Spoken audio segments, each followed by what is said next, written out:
My hope is that we can continue to bake and to sell and to service the public with the kind of products that they're used to. You just don't open the paper and see a job listed there for supercritical fluid technician.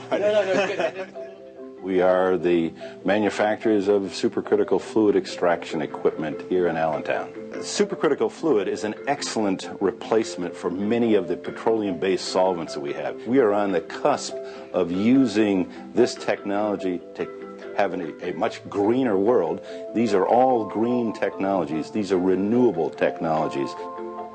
The mere fact that we're under pressure to go ahead and clean up the environment, that everyone has pretty much said that this will cause job loss.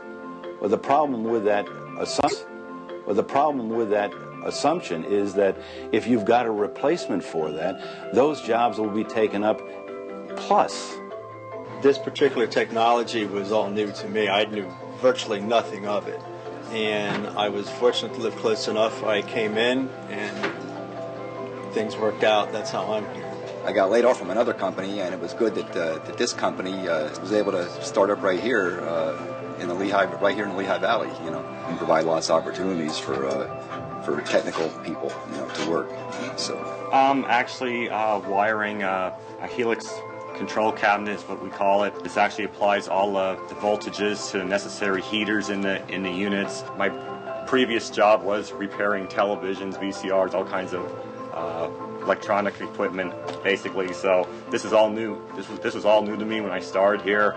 More and more people will become aware of this, and then as we make the equipment here, this will then trickle down to the jobs of ordinary people in Allentown. Most of our employees are from the local community and have a high school education or less. And we've gone through and trained those people in specific jobs so that they can contribute to this high-tech industry. Success is not achieved by hard work. Success is achieved by smart work. And I think that's kind of what we've gone ahead and tried to do here.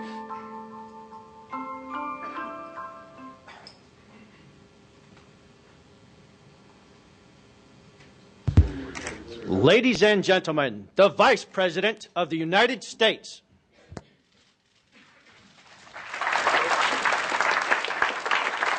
Thank you very much. Please sit down. Thank you.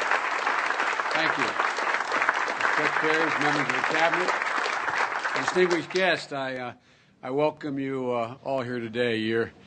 Your presence is welcome, but quite frankly, it's not nearly as important as your input. We're looking to you. We're counting on you. We need help, for we realize that even after all we have done in these last 10 months that to revitalize American communities, our capacity, the government's capacity, is still somewhat limited. We can help. We can help create the conditions that make for a stronger economy, make a stronger economy possible, but it's you, all of you in this audience here, who are in the position to make it a reality. Put it another way, without you, it will not become a reality. So our task together is obviously not an easy one. We've not faced this kind of economic dilemma in a lifetime of anyone in this room. And so building a new and invigorated platform upon which we can enter this century in a way that we can lead in the 21st century, the way we did in the 20th century, is at rock bottom what this is all about. No more bubbles. No more bubbles. You cannot sustain your world leadership based upon a housing bubble or a dot-com bubble. It's got to be based on a really firm foundation. I don't have to tell you this, preaching to the choir, as they say where I'm from. I know you all understand that. Look, the Recovery Act, much maligned but has worked very well. The Recovery Act has played a vital role in kickstarting this process. It has not only pulled us back from that abyss that we were looking at. Remember when you remember your college days having to study the essays Samuel Johnson, and one of the favorite quotes I remember, Mr. Secretary, was, "There's nothing like a hanging to focus one's attention." Well, let me tell you, your attention's been focused. Our attention's been focused. And we've been able to pull back from that dark abyss. You know, my deceased wife used to have an expression. She'd say, the greatest gift God gave mankind, Joey, is the ability to forget. And my mother would quickly add, yes, if it weren't for that, all women would only have one child. But all kidding aside, it's amazing what we've forgotten already in 10 months, just how dire and bleak things looked 10 months ago. And so the Recovery Act has put us on the path to recovery. It pulled us back from the brink.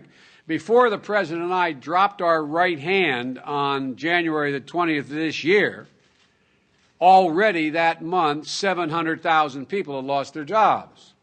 740,000 by the end of that month lost their job. Another 640,000 in the short month of February.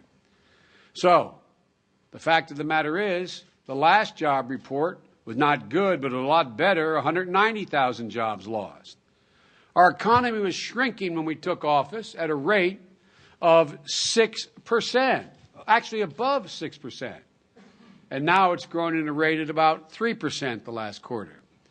And leading economists attribute a large portion of that GDP growth in the last quarter to the Recovery Act. And according to the most recent CBO report, and if you notice, the one thing those of you who do not work here every day notice, the only thing Democrats and Republicans agree on is the objectivity of CBO. We all quote their numbers, and we quote them even when they don't agree with what we wanted to do, because they are bipartisan. They are responsible. And the CBO report, the most recent report of several days ago, said the act is responsible for creating as many as 1.6 million jobs. A couple of my friends on the Hill wrote me a note saying, Joe, stop quoting that the act created over 600,000 jobs. I wrote back and said, I promise I'll do that if you start saying it created 1.6 million jobs. But the point is, it's created jobs. So there's been progress. But you know it's not enough. That laid-off teacher, that laid-off teacher doesn't want to hear about the GDP. That out-of-work auto worker or that Teamster, they don't want to hear about a CBO report.